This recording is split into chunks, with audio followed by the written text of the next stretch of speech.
بسم اللہ الرحمن الرحیم۔ میں اس وقت موجود ہوں ڈیرہ اسماعیل خان، بلکہ پاکستان کی معروف ادبی علمی شخصیت ہمارے نوجوان ستارہ ہیں مفتی عبدالواحد قریشی صاحب کے پاس۔ مفتی صاحب کیسا حال ہے؟ آپ ٹھیک ہیں؟ خیریت سے ہیں؟ الحمدللہ۔ آنے کا مقصد یہ تھا کہ پچھلے دنوں جس طرح سوشل میڈیا پر اور چیزیں آ رہی تھیں کہ وفاقی وزیر علی امین گنڈاپور اور آپ کے درمیان کچھ لوگوں کی طرف سے ایک تاثر دیا جا رہا تھا، ایک ہوا کشیدگی کی دیکھنے میں نظر آ رہی تھی۔ جہاں تک ہم سمجھتے ہیں کہ علی امین خان گنڈاپور ایک دیوبندی گھرانے سے تعلق رکھتے ہیں، ان کے والد صاحب بھی مذہب دوست شخصیت کے مالک ہیں، تو کیا یہ بات ان کی صحیح ہے کہ کسی کی جانب سے ان کو کافر یا قادیانی قرار دے دیا گیا ہے؟ بسم اللہ الرحمن الرحیم۔ سب سے پہلے تو آپ کا شکریہ کہ آپ تشریف لائے ہیں اور آپ نے میرا پوائنٹ آف ویو سننے کے لیے وقت نکالا ہے۔ دوسری بات کہ ہم نے کبھی کسی مسلمان کو کافر قرار نہیں دیا، اور حدیث پاک کے مطابق اگر آپ کسی مسلمان کو کافر ڈکلیئر کریں گے یا اس پر لعنت کریں گے تو وہ لعنت اور کفر آپ کی طرف لوٹ کر آئے گا۔ تو میں نے کبھی علی امین خان گنڈاپور کو نہ کافر کہا ہے، نہ ان پر کوئی فتویٰ اس طرح کفر کا عائد کیا ہے، ایسی کوئی بات نہیں ہے۔ بات کچھ اور تھی اور انہوں نے اس کو کچھ اور رنگ دیا ہے۔ تو میں یہ سمجھتا ہوں کہ شاید کچھ لوگ اس طرح کے ہیں جنہوں نے اس کے موقف کو یا آپ کے موقف کو غلط انداز سے پیش کیا ہے، جس کی وجہ سے کشیدگی کی فضا پیدا ہوئی ہے، تو اس کو خاتمے کے حوالے سے اس کا کیا حل دیکھ رہے ہیں؟ میں تھوڑا سا پس منظر بھی اس کا عرض کر دوں۔ اصل میں بات یہ تھی کہ ہم نے پی ٹی آئی کے نظریے پر رد کیا تھا، ذات پر تو میں نے کبھی بات نہیں کی اور کرنی بھی نہیں چاہیے، اگرچہ اس طرف سے ذاتیات پر حملے ہوتے ہیں ہمارے اوپر۔ ہم نے کہا تھا علی امین خان گنڈاپور کو کہ آپ عمران خان کو ختم نبوت کا سپاہی ثابت کر رہے ہیں، جلسوں میں اس کے لیے آپ بات کرتے ہیں کہ اس نے اقوام متحدہ میں سب سے پہلے وہاں قرآن اور شریعت کی بات کی ہے، حالانکہ اگر یہ ریکارڈ کو درست کریں تو جنرل ضیاء الحق صاحب اپنے ساتھ ایک قاری کو لے گئے تھے جس نے وہاں قرآن کریم پڑھا بھی تھا اور ترجمہ بھی کیا تھا UN میں۔ تو یہ پہلا اس کو بنا رہے ہیں، حالانکہ ایسی بات نہیں ہے۔ اور مولانا فضل الرحمان دامت برکاتہم بھی جا چکی ہیں، ان کی گفتگو ہو چکی ہے، اور اس کے علاوہ مولانا عبدالغفور حیدری کی بھی گفتگو آن دا ریکارڈ ہے۔ یہ صرف اپنے بارے میں کہتے تھے۔ تو میں نے عوام کو یہ بات بتائی کہ علی امین صاحب کے خوشنما نعروں میں نہ آؤ، بلکہ اس کو دو تناظر میں لو۔ ان کی جماعت کے چیئرمین صاحب نے اپنے سابقہ سالہ زیک گولڈ سمتھ یہودی کے لیے ووٹ مانگے ہیں، تو ہم نے پوچھا اگر آپ ختم نبوت کے لیے اتنا اونچا ہو رہے ہیں تو وہ آپ نے یہودیوں کے لیے حق میں کمپین کیوں کی تھی؟ پہلا سوال۔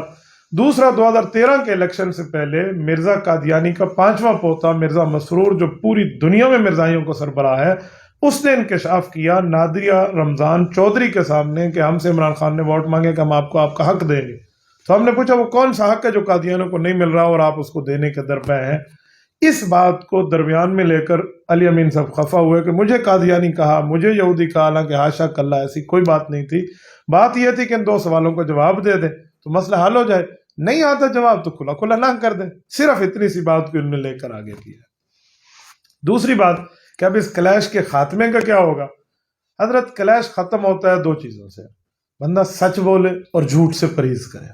دوسری بات، غلط الزامات نہ لگائے، ریالٹی اور حقیقت پر بات کرے۔ علی امین صاحب نے ہمارے اوپر بہت سے جھوٹ بولے، کرپشن اور ذاتیات مولانا فضل الرحمان پہ، حتیٰ کہ فیصل کنڈی اور حضرت مولانا کے لیے اس نے پتہ نہیں زنا کاری جیسے جس کو سنجیدہ محفل میں ڈسکس بھی نہیں کیا جا سکتا ایسے الفاظ بولے ہیں۔ اور پھر مولانا کے لیے کہ 40 سال سے یہ مسلط ہے، حالانکہ 40 سال کا فگر یہ پورا نہیں کر سکتے کہ ڈی اے خان کی ترجمانی مولانا نے 40 سال اسمبلی میں کی ہو، یہ غلط ہے۔ آن دا ریکارڈ 15 سال سے بھی اوپر نہیں جاتا۔ تو اس طرح کے جھوٹ سے پرہیز کریں اور ذاتیات کے عملوں سے پرہیز کریں، اور اپنی جماعت کو ختم نبوت کے ترجمان یہ اونچے اونچے کی باتیں نہ کریں، اپنی حقیقت پہ رہیں، تو کلاش ختم ہے۔ ہماری نہ کوئی ذاتی لڑائی ہے اس سے، نہ کوئی ذاتی کسی قسم کا انعام ہے۔ اب کی جو نوجوان ہمارے مذہبی لوگ ہیں، جو نوجوان نسل ہے، کیونکہ میں یہ سمجھتا ہوں کہ ظاہر ہے کہ علی امین خان بھی ایک ذمہ دار شخصیت ہیں، اور اس کو بھی زیب نہیں دیتا کہ اس طرح کی زبان استعمال کرے، کیونکہ اس کی باتوں کا اور آپ کی باتوں کا نوجوان نسل پر اثر ہوتا ہے، اور آپ کا ہلکا احباب بہت زیادہ ہے، آپ کو لوگ فالو کرتے ہیں۔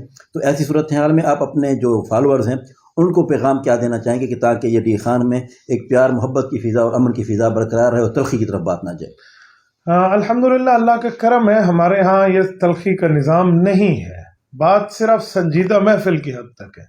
تلخی آنے کی وجہ ذاتیات پر آنا تھا۔ علی امین خان صاحب ہمارے ہاں یوسی میں آئے تو انہوں نے آ کر کہا ہم آپ کو منہ توڑ کے فلاں جگہ لٹکا دیں گے، یہ کر دیں گے، وہ کر دیں گے، پھر والد صاحب پر گالیاں، پھر اس کے بعد ہمارے خاندان پر بات، پھر کسی کا یہ ہوا وہ ہوا، اس طرح کی باتوں میں سخت تلخی آئی ہے۔ لیکن میں نے اپنے نوجوانوں کو روکا ہے، رب جانتا ہے، یقین مانے اتنا غم و غصہ پایا جا رہا تھا، میں نے اس پہ روکا.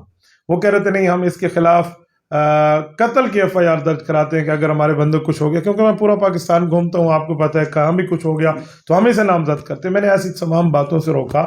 میں نے کہا جی ایسی کوئی بات نہیں ہے، ان کو احساس ہو جائے تو بس یہی بات کافی ہے. باقی ہماری طرف سے کسی قسم کی انشاءاللہ نہ تلخی اس طرح چلی ہے اور نہ ہاتھا پائی اور لڑائی کٹائی تک انشاءاللہ نوبت آئے گی. چلیں ایک آخری سوال وہ الیکشن کمپین کے حوالے سے کر دوں کہ آپ کس نظر سے دیکھ رہے ہیں کہ کیا صورتحال جاری ہے جمعیت علماء اسلام کے امیدوار کفیل احمد نظامی کی اور باقی امیدواروں کی؟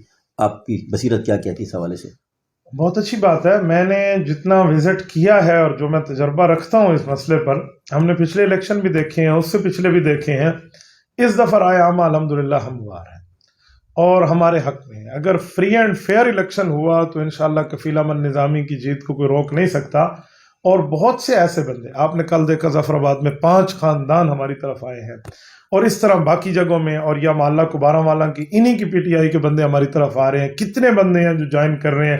ایک تو وجہ ان حضرات کا ڈلیور نہ کرنا ہے، جو ان نے کہا تھا وہ ان نے کچھ نہیں کیا، صرف کرپشن کی حد تک ساری باتیں کرتے ہیں. اور پھر دوسرا ان حضرات کا مہنگائی توڑ کام کر رہے ہیں. انہوں نے کہا ہم غریب کو لکیر غربت سے باہر نکالیں گے، الٹا انہوں نے غریب کو اندر رکھ دیا ہے. اور پھر یہ ساری ترتیبوں میں انشاءاللہ تعالی ایسی بات نہیں ہے. مجھے لگتا ہے کہ 13 فروری 2022 کا دن انشاءاللہ کفیل کی فتح کا دن ہوگا. اچھا بہت شکریہ. اللہ السلام علیکم.